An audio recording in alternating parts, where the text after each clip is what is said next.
I'm Poppy Drayton, and you're listening to Chris Gordon on Ramblings of a Hellblazer. Good morning, good afternoon, good evening, or good night, wherever you are in the world right now. This is Chris Gordon, and you are listening to my Ramblings of a Hellblazer. Today I am excited to bring you someone who is no stranger to the theatre or the screen, having starred in such things as When Calls the Heart and the sensational Downton Abbey. She is now leading in the adaptation of the Terry Brooks' The Shannara Chronicles. So without further ado, I bring to you the kick-ass princess herself, Amberleigh, as played by the beautiful and enchanting Poppy Drayton. Good evening, everyone. Tonight I am honoured to have Poppy Drayton, who plays Amberleigh in the Shannara Chronicles. So good evening, Poppy. How are you? Very good evening to you. I'm very well, thanks. How are you? I'm great, thank you. It's absolutely brilliant to have you here, and thank you so much for accepting the invite. Well, thank you very much for inviting me. I'm honoured. Oh, the honour is all mine and all ours for everyone who's listening. Believe me, you've seen the furore from Twitter. So as you know, I've got some questions here anyway to go through. Quite a few of them. All right. So, who or what inspired you to become an actress in the first place? Very good question.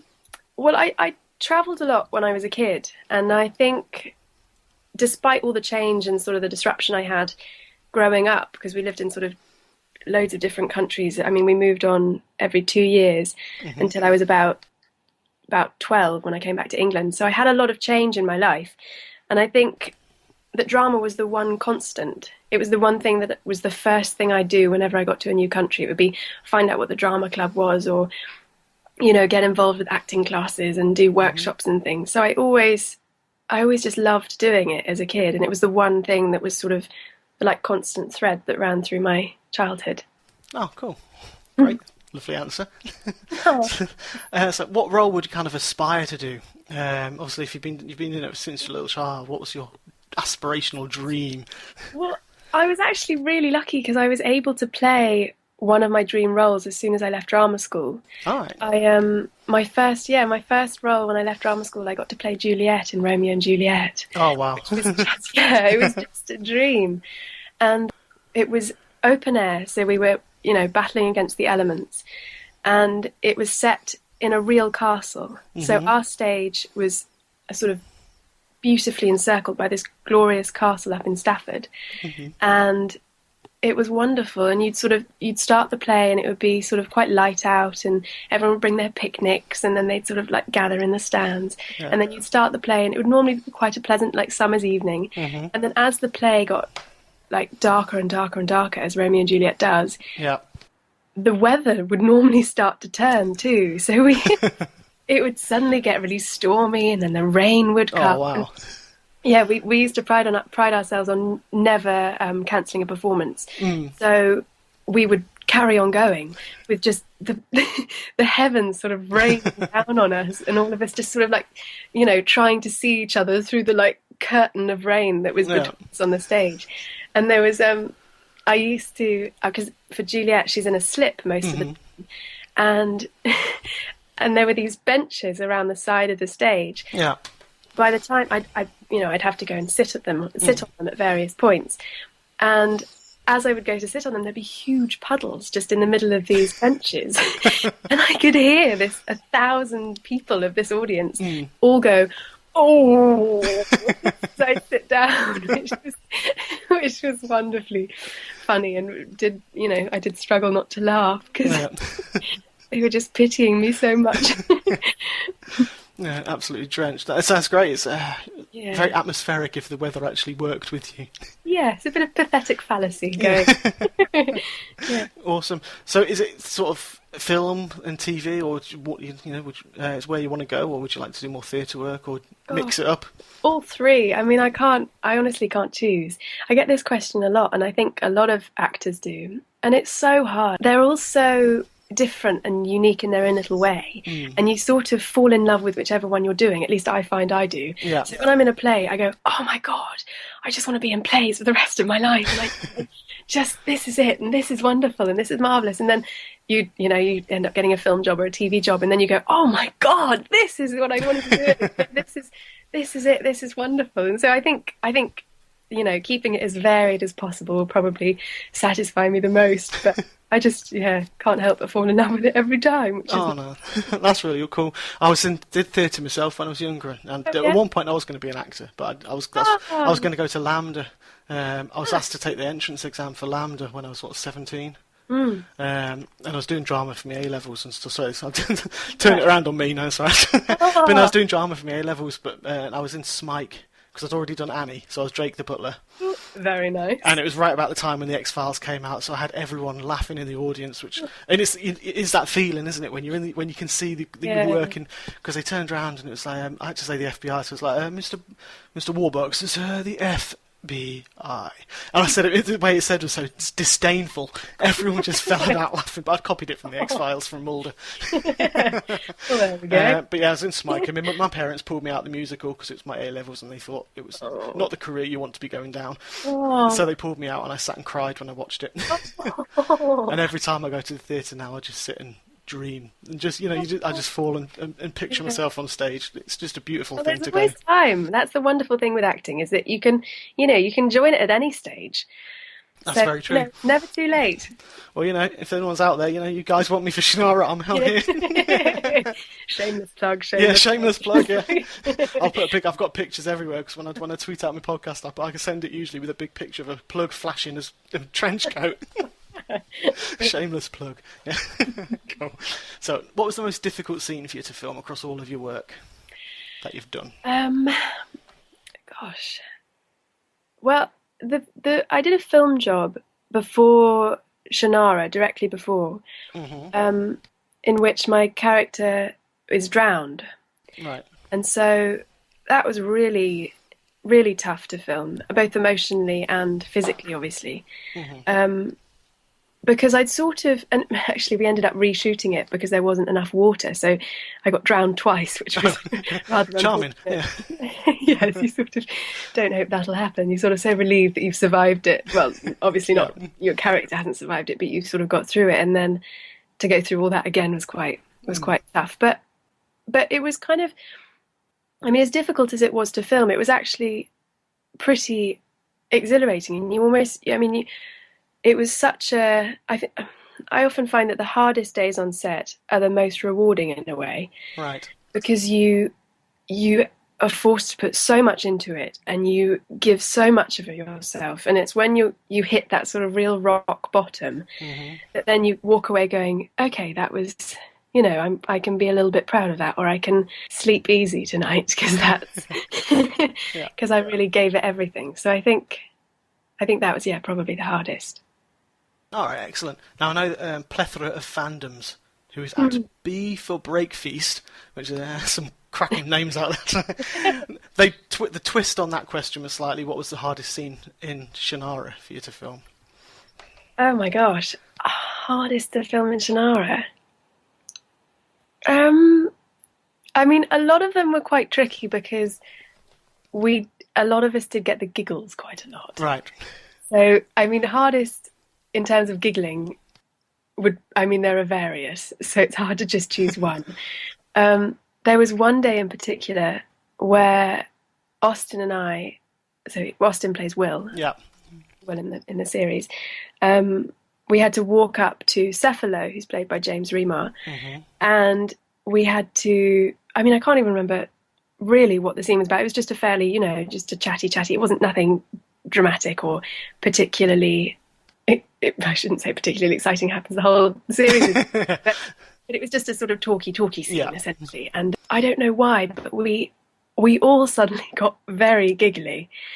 And I can't really remember why or what it was about. And it got to the point where none of us could look each other in the eye. So we were sort of trying to do it, but looking just off, or looking sort of at their nose, at the bridge of their nose, or just off to an ear or something, because if you caught someone's eye, then you were gone and the whole take was ruined. So probably that was the toughest, actually, but for naughty reasons. Yeah. And I can vouch that you are a giggler from speaking to you just recently as well. You're as bad as me. So whoever's listening, I do apologise if we start. Yeah, it's probably my fault. I might never stop. Yeah. Poppy Drayton, France, and Kathy, who is the Elcris tree, have asked, what was your favourite scene to shoot this season? Oh, one of my favourites is actually not out yet, so I'm having to be very careful and not not give things away. So I'm trying to think of something that's already been. I mean, I loved doing the waterfall scene, actually. It was, again, one of those days where you sort of go, whoa, I sort of, well, literally in that sense, exposed everything that day. Yeah. And you sort of leave going, okay, well, that's good that it's done. Yeah. But it was, there was something about being just with that cascade of water and in that beautiful setting. And it was just stunning. And New Zealand as well is just the most amazing place to film. So to feel that encompassed and surrounded by nature was a really special day for me. Awesome, that's great. Cool. Greg Gibson, what was the one thing Terry Brooks really pushed back on when he was asked to change or alter for the purposes of making it TV ready? That's interesting. I mean, well, none of us actors are really too heavily involved in the adapting process. We sort of just rock up when it's all when the job needs to get underway. But I mean, Terry's the loveliest and most amazing guy, and he really understood from the offset that the books are never going to go away. They're always going to be there, and people are always going to love them, and that's never going to change. Mm-hmm. And he was so great at understanding that this is a completely different medium. Yeah. And you can compare the two, but you're almost a little bit foolish to do so because it requires different things. Mm-hmm. I mean, you wouldn't really dream of watching a full-length novel in film because it would just probably drive you mad. So I think from Terry Brooks's point of view, I think he was really, really accepting of all the changes that they made and understood that they had to adapt it in certain ways to make sure that the viewers enjoyed it and liked it. All right, cool. No, I do agree with you, definitely. It's if you did translate a book straight to TV, there's so many. Well, I mean, books, it's obviously it's there to be literally descriptive. So you can go in for 5 or 6 pages, can't you? Just describing one tiny little change of emotion. To try and put that into TV, you do need to change some things around to sort of make it a bit more. I mean, with books, you just have the luxury of time, don't you? You do. The time to just sort of to read it leisurely and to just go at your own pace. Whereas with TV, you just have an hour to impress people. So you sort of have to pack it all in. So I hope that the essence of the story was still present in our series, and then we didn't lose any in the process of doing that adaptation, because they are the most fantastic stories. Oh yeah, they definitely are. I'm loving it. I've got to say, I'm on episode 4 at the moment. So if you spoil anything for episode 5, which everyone else has seen bar me, I'm absolutely loving it myself. It's very much that kind of fantasy sort of. It's something that TV was missing, I think, because you've seen it in film, and the cinematography that is in that. Just for a TV show, the cinematography is absolutely outstanding. It's something worthy of the Lord of the Rings, that kind of magnitude of epic. The team that worked on it were the people who did work on Lord of the Rings and The Hobbit and everything. So they're sort of the leaders of their fields, really, which is just incredible. And I think that really shows, actually, when you watch it, hopefully. Because, it was very humbling to work with them all. They're all absolute geniuses. Oh, no, that'd be brilliant. That was fantastic. I'm going to move on to some other different questions, because I've got some more. I'm going to try and sort of group your Shannara ones together. Otherwise, it's going to go everywhere.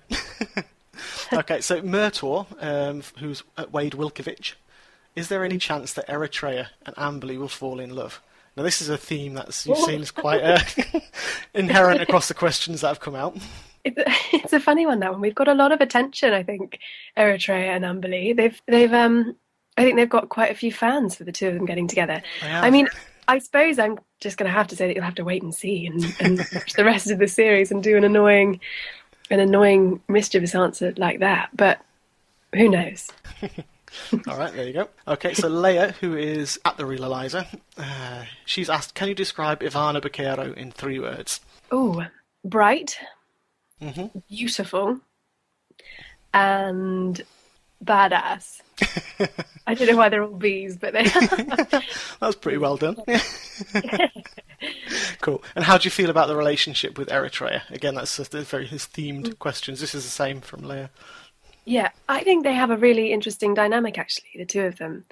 Because when you first, it's a love story. It's a sort of love triangle from the very start. Mm-hmm. But what's interesting is that it's not the typical love story, and it's not the typical dynamic that you'd expect. I mean, it's not always the case that Eritrea and I are at loggerheads and we're both fighting for Will, and we're just, horrendously jealous of each other and trying to manipulate the other one. It's not as simple as that. I mean, there's times when Will and Eritrea are closer and I'm left out, and there's times when Eritrea and I are closer and Will is left out, which I think is really funny, and I really actually personally enjoy, because it's just so funny to see Will completely sort of at a loss, which he has been.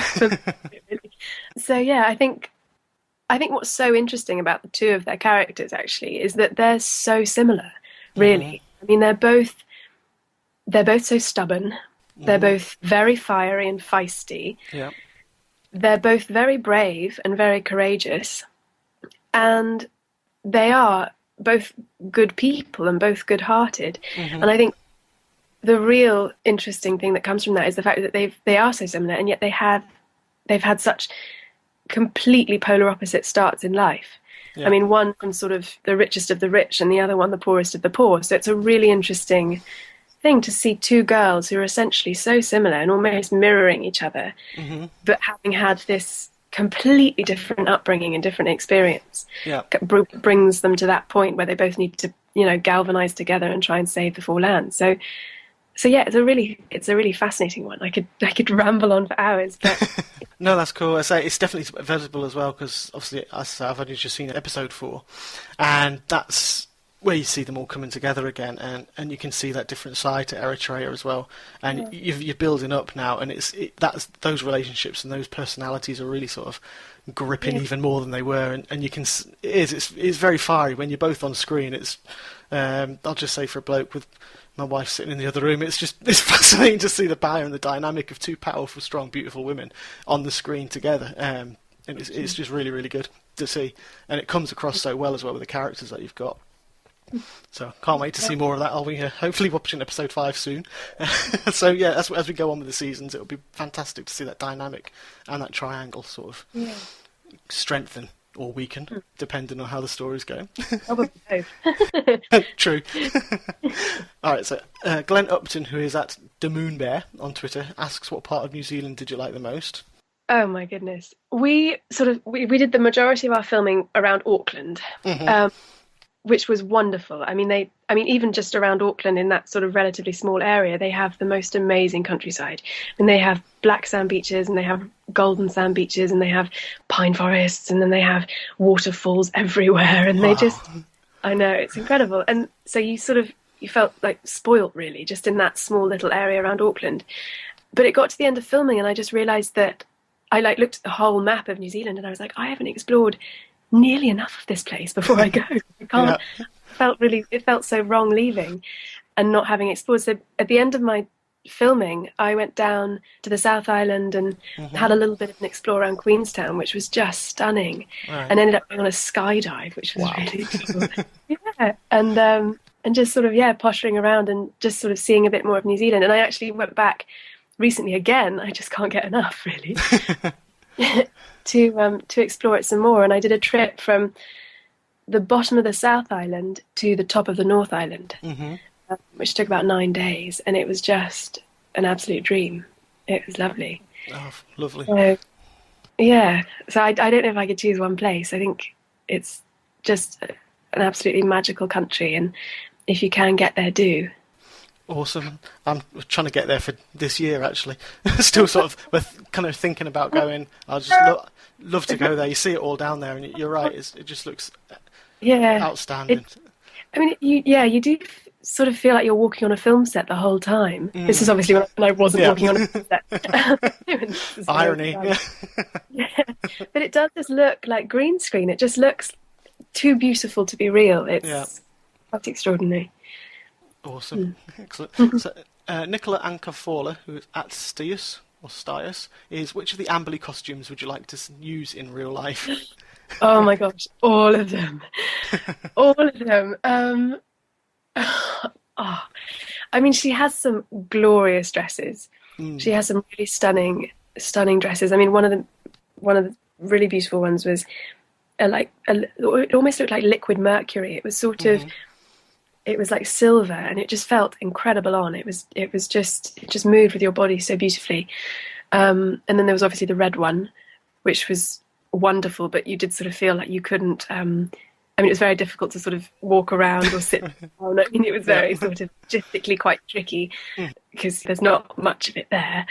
And then there's obviously her signature outfit, which is all the leather and the cuffs. And I mean, that's what I really loved. I loved all the cuffs and the rings and the wonderful ear cuffs that she has on her ears. Oh, God, yeah, they're cool. Pair of those. Yeah, they're brilliant. But the cuff especially I loved, which was the one on my left arm. Mm-hmm. It's the one that's sort of a griffin claw, and it sort of has all these chains coming off it. Right. And that I just thought was the coolest thing ever. And actually, weirdly, in my first costume fitting for Amberleigh, I stood there and we'd got up and I was in the full outfit and stuff, but they didn't have the cuff ready. And I happened to be wearing one that I normally wear, which is just my personal one. Mm-hmm. They were like, "Oh, we'll keep it on for the photo." And I was like, "Oh my God." I just felt so proud that I'd contributed something, like the smallest amount to my character, even though, I mean, not to my character, obviously. I like to think I contributed quite a lot to the actual character, the costume.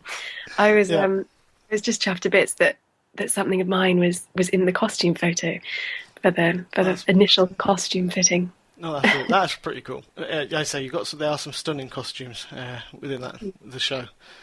Did you get to keep? Have you had to keep any? Were you allowed to take any home?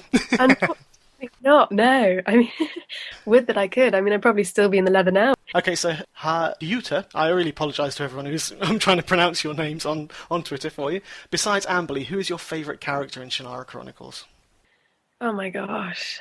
I mean, I was quite partial to Manx, the dog, but I suppose I can't say that.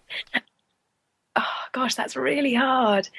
I don't know if I could choose one. I think they all have such wonderful, wonderful qualities, and they're all such amazing characters in their own way. I mean, the King Eventide has to have a pretty special place in my heart. Yeah.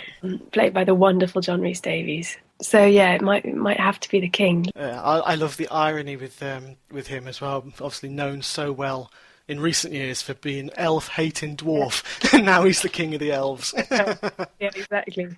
How far he's come. Oh yeah. No, he's a fantastic actor. So I grew up with him in Indiana Jones and many other things with Catch the Date. Don't eat the date. Okay, so Weeka, who is at Amberleigh, has asked, what was your funniest moment on set? You've alluded to something quite earlier. Yeah, I have, haven't I? Oh, funniest moment on set. Oh, there's so many. I mean, I'm also thinking about things that I don't want to give away, so I don't want to give anything away that's in the future episodes. Because actually, the funniest day for me was in episode 6. Right. So I can't say too much about. You'll have to come back on the show again and say it. Yeah. Needless to say, we got really giggly because of extreme weather conditions. Right. And I think it'll become clear when they watch episode 6 what that means. So I'll let you wait and see on that one. Okay, everyone, we'll wait till next week and then we can all sit and try and pick out the spot where you corpsed. I hope not, gosh. Well, no, hope not, yeah, obviously, your acting's that good that you wouldn't see that, but obviously we'll pretend. Okay, so can you describe your character Amberleigh in 3 words? That comes from Chloe at Lovato PD. Vulnerable, courageous, and compassionate. Cool. Those are my 3. 2 C's there and 1 V. I was going to say you're moving on from the V to the C. Bit of a theme going on. Yeah. All right, awesome. So, Shay Fernandez, are you aware of how many people ship you with Eritrea, and why do you think you have such chemistry with Advana? Again, it's another question, very much the same theme. I don't know why. I don't know. I mean, I'm really pleased that people are. I mean, I'm chuffed. I mean, it's lovely. But I don't know why Eritrea and Ivana and I have such good chemistry. We really get on as people, which is nice. So I think that probably helps. But having said that, I think I got on with everyone. So it's hard to say. But we're also, this is an interesting fun fact. We have nearly the same birthday. We're 2 days apart. And a few years. We're not the same age. But our birthdays are 2 days apart, which is quite cool. So that's pretty. Maybe that has something to do with it. Something about the atmosphere. Yeah, the same star signs and. if you believe in all that. Cool. Oh. Okay, so next one's, I've got a few from TJ Kiska. What's it like playing a kick-ass elf? So cool. Yeah, it's just awesome. It's a bit of a dream, isn't it? I mean, ever since you're a kid, I mean, it certainly was my dream, just to sort of charge around a beautiful country in the countryside, like wielding a sword with elves on it. It's the stuff that you dream about, and you don't really believe is happening until you're there in New Zealand doing it, and then you go, oh my gosh, this is just marvelous. Why haven't I been doing this the whole time? So yeah, I mean, it was an absolute dream. Awesome, cool. And his next question, again, what was it like in New Zealand? We've already covered that one before. So how do you compare the book to the TV series? Again, it's a slight variation on what we said about before. Yeah. Yeah, I mean, it's tricky because I almost don't want to compare the two, because I like to try and make it your own, make the TV show your own. Yeah, but then having said that, still be true to the essence of the story and the essence of the characters, because that's all you can really hope to do when you take on a character, is just portray it as truthfully and honestly as you can, and I hope I did that with Amberleigh. I mean, she has this wonderful essence of just light and compassion and just a real inner beauty, I think. And I think that's why all the other characters sort of are gunning for her, and why, you know, she has this wonderful support team around her to try and help her on her quest, which ultimately falls on her shoulders and her shoulders alone, I suppose. But I think as long as I was able to keep that light inside her, then I'll be really chuffed. I'm not sure if that's answered your question. The question was, what do you think is the difference between the TV and the book? Your answer was far better. We've already touched on that one, so sorry, TJ. I know TJ, so sorry. It's a great expansion of the answer anyway, so it's great. It's great to hear. This is the last one from TJ's. What's something you look forward to every time you go on set? Oh my gosh, the people. Without a doubt, the people. I mean, you're working with the most incredible, remarkable, talented cast. But not only that, but working with the most amazing and inspiring and lovely and brilliant crew. So you've got this wonderful, like, culmination of talent and energy and spirit.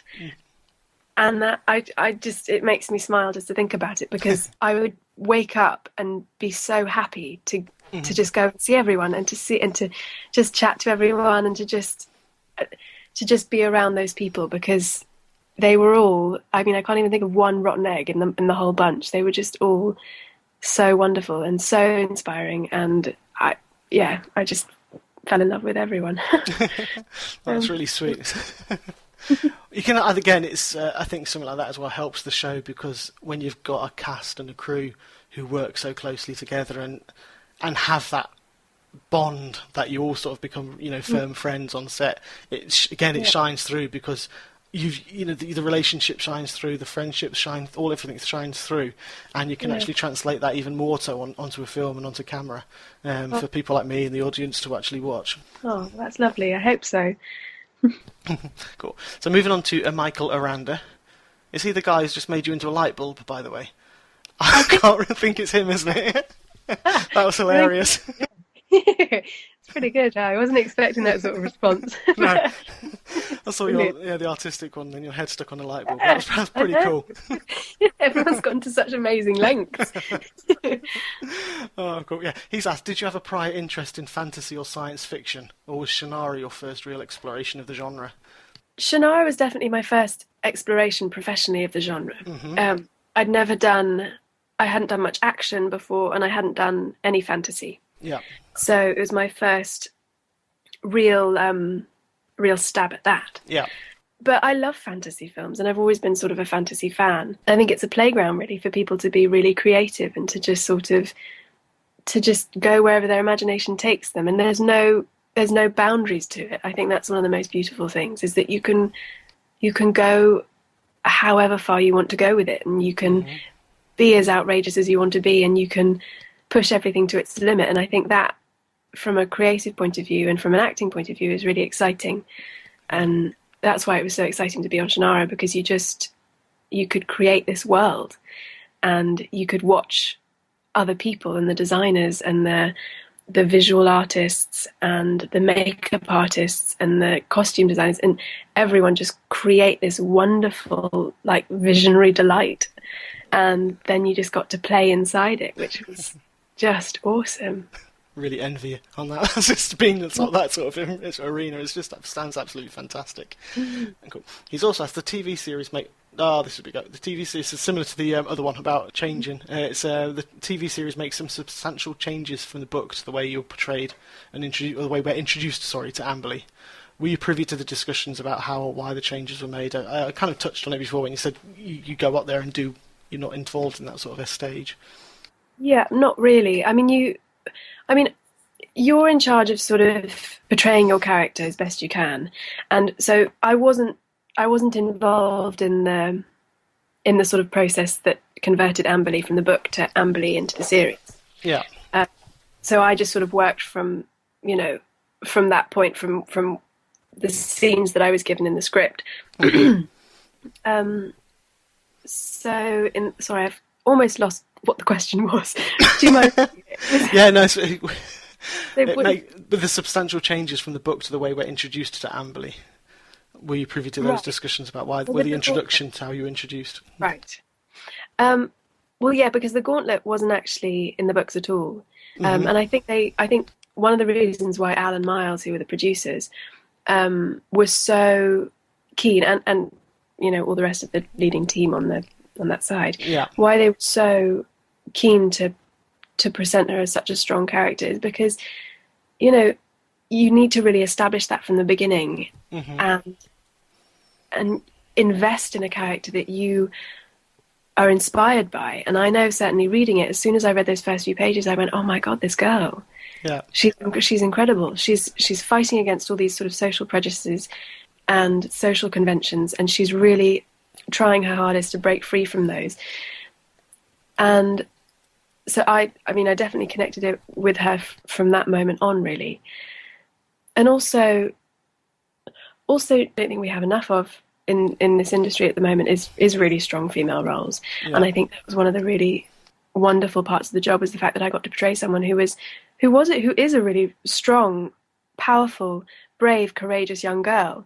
And that's not to say that she's always strong and she's always brave and she's always courageous, because obviously there are times where she has a complete lack of self-confidence and doesn't think she can do it, and falls to pieces, as everyone does. And it's okay to also be like that. And I know we've made such a point of saying how strong and how brave and how great all the female roles are, and they are, and it's fantastic that they are, but that's not to say that it's not okay to not be okay, if that makes sense. Yeah. Everyone's like a cocktail of emotions, and I think you have to value and honour each one. But yes, I loved playing such an empowering role, and she goes through this wonderful journey where it's up and down, and it's exhausting emotionally and definitely physically for her. And I suppose the real test will be just at the end, if she's able to save the four lands or not. Ultimately, yeah, true. She is strong and brave enough, but you'll have to keep watching to find out. Oh yeah, definitely. Well, that takes you back to one of the words you described your character as well, as vulnerability. So that kind of sums up there, because it's okay to be vulnerable. It's not bad. I was actually going to mention, it's great because you see especially with female characters coming out so strong. We had Star Wars in December, and I came out and it was like, Rey, whoa, it's really, really awesome. And then sat down with Shannara, and then you came on doing the Gauntlet, and I was like, oh my God, this was absolutely outstanding. It is really good to see. Having characters like yourself, not you, as Amberleigh, written and portraying such strength and such role models, not for everyone, not just girls and blokes, women, everyone. It's brilliant. Yeah, that's one of the things that I really hope we can get across to young girls and boys and everyone really, is that you can do whatever you set your mind to, and you shouldn't feel inferior for any reason, regardless of sex, gender, sexual orientation, race, colour or creed, anything. Like, you should just stick to your guns and give it what you've got. And I think if we can get that message across, then that would be, well, yeah, wonderful. Oh yeah, definitely. It's coming across that way, because you do try powerful leads in there. You've got Will, the half elf, half human. So he's like kind of the heart, a mixed race. So you've got that really, you've got the really really strong characters from all that sort of area. So it does portray it really well. Okay, moving on to some from Johann Bjork. These are kind of less Shannara based. Okay. Johann is at Helmut Schneider, his Twitter handle. Did you always wanted to know you wanted to act, which we've kind of covered in the beginning? Ish. Kind of. Sorry. Ish. Well, I always enjoyed it, but I didn't always know I would be an actor. Right. And I didn't always, when I was little, I wanted to be in a circus. Mm-hmm. And after that, I wanted to be a travel photographer. Okay. And still to this day, actually, I carry a film camera around with me wherever I go. Oh, cool. And so it wasn't until I decided, I think it was when I was about 17, that I thought I'd give drama school a go, and I'd apply to drama school, and then I didn't think I'd get in, and didn't really consider it properly as a profession. I did, because I recognised it as a profession. Yeah. I didn't sort of put it as an idea. I just didn't think I was right, or I was good enough to do it. So I applied to drama school, not expecting to get in anywhere. Right. And then luckily did, and then trained for 3 years in London, and then worked professionally. But I sort of didn't really think it was going to happen until it did, if that makes sense. Yeah, it does, yeah. That's great. But I suppose it's a lot like life, really. You just sort of go with it. Eventually find your way. Yeah, go with the flow. Go with the flow, and then it will take you wherever you need to go. Yeah. Kismet is fate. Cool. Okay, and the other one from Johann is, name some of your favourite artists and musicians. Off the wall one, Johann. Thanks. Okay, well, at the moment, I'm sort of one of these people who I'll listen to a song over and over and over and over and over and over and over, and I'll become completely obsessed with it. Yeah. And so at the moment, the song that's currently being just like pulverized in my head is a song by Luke Levinson, and it's called Smoke. Right. And I love it. And so I'm sort of battering myself with that, really. All right, cool. But yeah, and artist-wise, does he mean proper artist? I think that music art. Yeah, you photographers. Yeah. Go. Okay. Well, photography-wise, I love Steve McCurry. He's an amazing travel photographer, and I look up to him hugely. I think he's wonderful. Oh, so cool. Steve McCurry. Excellent, thank you. Okay, and moving on to Kathy. This is the last set of questions. You might be glad to hear. Okay. I've got to chat in England, don't I? Set me off. No, please. I'll sit here all night and listen to you. It's fine. Oh. Cool. So, what's your favourite food? Oh my gosh. I'm really into. Have you ever had frozen grapes? No. Okay, so this might sound a little weird, but if you put grapes into the freezer, into the deep freeze, they sort of harden and they become like tiny little balls of sorbet, and they are so yummy, and they're really nice in the summertime. If anyone's out there, I don't know. Well, I suppose it's people down in New Zealand actually who have their summertime now. But if it's summertime, it's great because you can just chuck them in the freezer and then they're perfect, and you can chuck them in a glass of wine or anything. It's just brilliant. So maybe frozen grapes. Awesome. I'm going to note that down after this. It's really cool. It's like a little chemistry experiment. It's quite bizarre. I don't know why it does it. It's probably all this the sugars crystallizing, but it's amazing. Yeah. Definitely try it. I'll definitely give that a go. Thank you. Kathy also would like to know if you have an Instagram account. I do, but it's a private one. Sorry, Kathy. I haven't taken the leap yet of going into public Instagram, but who knows? I might take a bit of encouraging, I think, to do that, but you never know. Never say never. Fair enough. Okay, what attracted you to audition for a role in the Shannara Chronicles? Again from Kathy. The script, really. I mean, the script and her journey. I mean, she goes on this, I mean, as I've sort of already said, she goes on this wonderful arc and journey. Mm-hmm. And I was just so excited to try and play that journey as best I could, and to be as true to her as I could, because I think she's the most marvelous, wonderful, brilliant character. Yeah. So yeah, it was probably that, just the amazing story, really, that got me.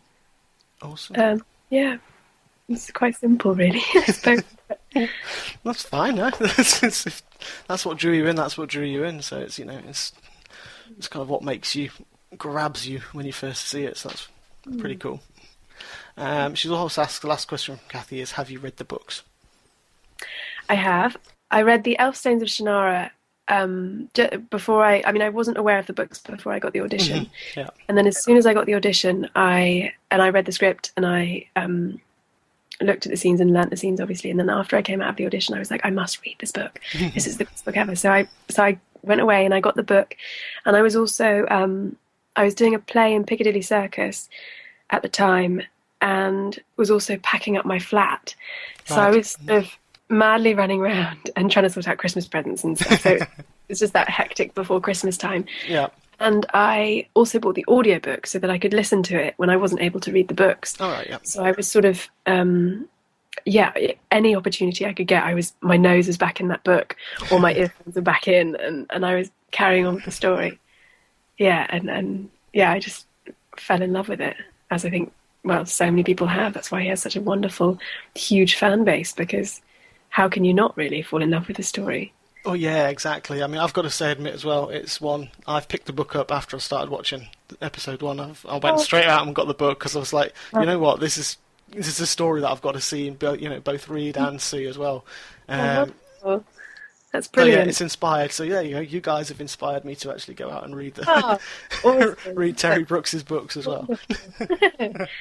All right, cool. I've got 2 more, which is from @SDTeenWolf.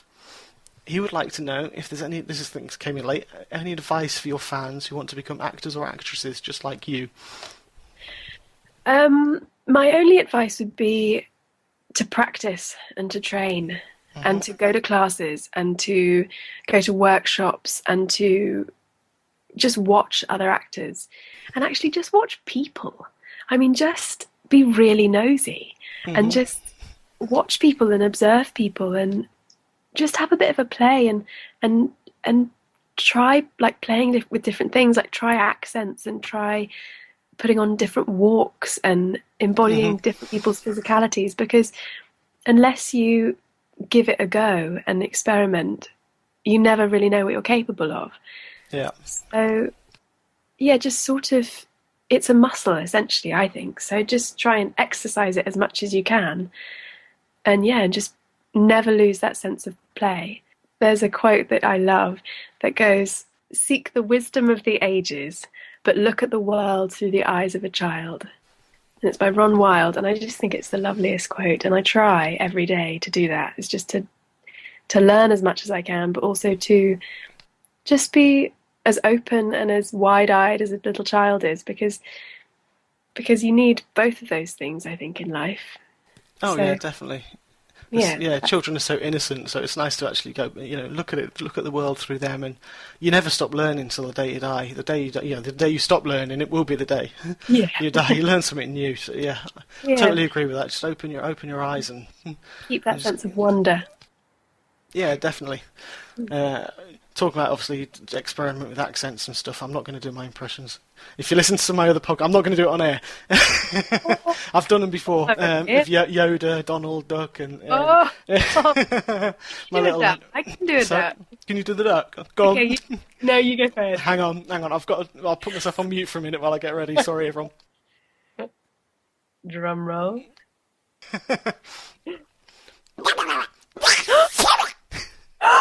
Oh my god, I can't do mine. That's way better than mine. If I can say hello, Poppy. That's really good. We actually, really bizarrely, we did this on set. I did this with James Remar on set one day at Austin. And we were all going around, and for the whole day we were talking like that. We were going like the whole day. And we were trying to say things to each other, and I wasn't terribly good at it. And so I would try to say something, and James Remar would be there going, is it this? Is it this? Is this what you're trying to say? And he never got it. I think to this day, he still never got it. Oh, bless. That's cool. I'll do an awesome Yoda as well, I've been told, but yeah. No. Next time. I'm not doing that. This is your show, not mine. Cool. So, what's one thing, this is the last question from SDT Morph, what's one thing you will never forget about being on Shannara Chronicles? Oh my gosh, all of it, I think. Oh, cool. I know that's a really... The whole experience. I can't really separate it out. It has just turned into this wonderful big bubble of a dream. Mm-hmm. So it'd be really hard. I mean, the wonderful thing that I have taken from it is just the people and the friends and the connections I made, mm-hmm. because not only do I get to see the cast the whole time at various events, and I'm still really close with all them, but also so many of the crew. And what was one of the really lovely things about going back when I last went out there was that I did get to catch up with all the people that I hung out with every day and got to know, and so that was a real joy because it's amazing how much influence and how much people can impact your life in such a relatively short amount of time. I mean, I was only there for 6 months, which I suppose in a lifetime isn't that very long, but it's amazing how many people can really touch your heart in that time. Cool. Well, 6 months, not a long time, but when you're such focused and you've got long day, you're working so closely. I think that's why, it kind of helps. I mean, it's there's a real almost like an army mentality of we're all in it together. Yeah, exactly. So it's a wonderful, wonderful thing. Awesome, thank you. Well, that kind of brings me to the end now, Poppy. I've got no more questions for you. I think I could talk to you. I could carry on talking to you all night, but I'm sure you've got other things to do anyway. So, thank you very much for your time. Thank you very much for inviting me and having me on here. It's been an absolute joy. Cool. Is there anything you would love to say to all your fans who are listening? Just thank you. Thank you so much for brightening my day every day and being just these wonderful little rays of sunshine that they all are. They're filling my world with positivity, and it's so nice. So thank you. So thank you very much. That's been Poppy Drayton. Thank you very much again, Poppy. Thank you. Once again, thank you to Poppy Drayton for taking the time to talk with me and answer the questions. And thank you to all you guys for sending me in such brilliant questions in the first place. I hope you all enjoyed that. I certainly did. Well, this has been Chris Gordon, and you've been tuned in to Ramblings of a Hellblazer. Be sure to check it out on Spreaker, iTunes, iOS, Play Store, Stitcher, and SoundCloud. See you later.